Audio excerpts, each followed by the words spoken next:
Jim, a difficult evening here at Fir Park. How do you put it into words?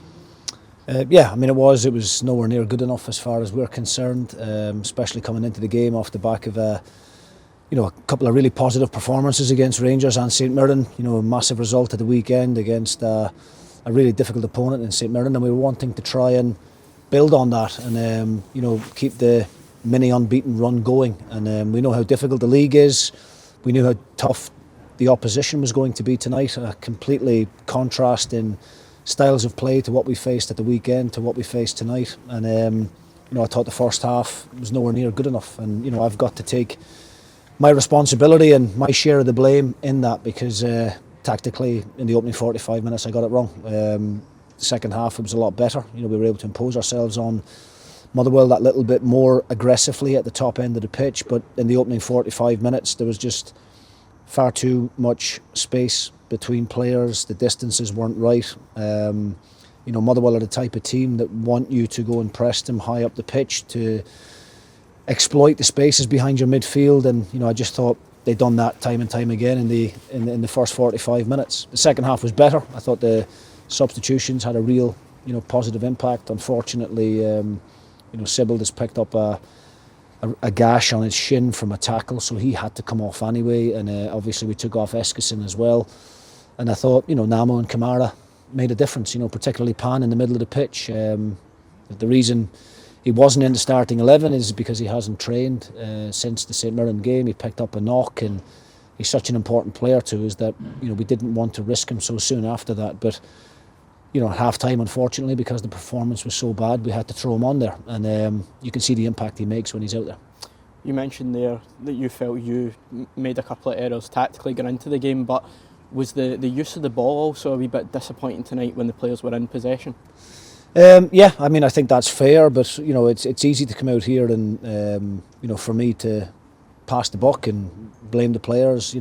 I've got to take my portion of blame in how bad that first 45 minutes were. And like I said, tactically, unfortunately I got it wrong tonight. We were able to make the necessary changes at half time, and the performance in the second half was a lot better. But we just were nowhere near it. And yes, you can talk about the possession. I looked at the way that Motherwell played tonight, and that's the way I think we're capable of playing, and I think we've played like that on occasion this year, but we need to do that more consistently. There's no point having technical midfielders like Eskison, like Sybil, if we're not going to give them the ball. At the same time, the midfield sometimes need to make better angles to get on it. And I thought Motherwell, I could stand here and talk all night about things that I should have done better, and but ultimately I think sometimes you've got to congratulate the opponent as well, and I thought Motherwell were well worthy of the 3 points, by far the better team on the night, and we'll have to make sure we improve for next week's game against Hearts. What was the main message to the players after the game, and what do you feel the group can learn from nights like tonight? Well, I just basically spoke about what we spoke about there. Yes, tactically it can be better. Consistency in our performance needs to be better. I've spoken about that numerous weeks. And yeah, I do think we need to do a whole lot better on the ball at times. I mean, the second goal comes from us giving away possession cheaply in a good area, and 10 seconds later that ball ends up in the back of our net. A really good finish from the Motherwell midfielder, but at the same time, we cause a lot of our own problems at times. So we need to show a bit more courage and a bit more bravery when we have possession. There's been times in the early part of the season, and even against Aberdeen and at Easter Road, where we passed the ball really well and we looked a real threat. And I think we're a better team when we play on the front foot, when we're aggressive in our press. And tonight we lack that. And as I said, I've got to take my share of the blame and take responsibility as manager for that. About 10 days now to get this out of our system before we go to a venue that we were really successful at last season, so that must give you a wee bit of confidence.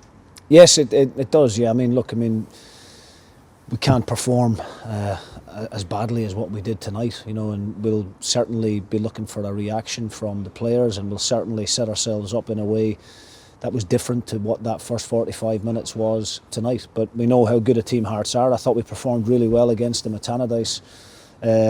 and obviously we're leading the game 2-1, and made a couple of silly decisions at key moments that ultimately cost us the result. But Tynecastle is a great venue. The place will be rocking. Obviously Hearts are going to be top of the table when we go there, and there's a real opportunity for us to go and make amends, and we certainly have to make sure we do that.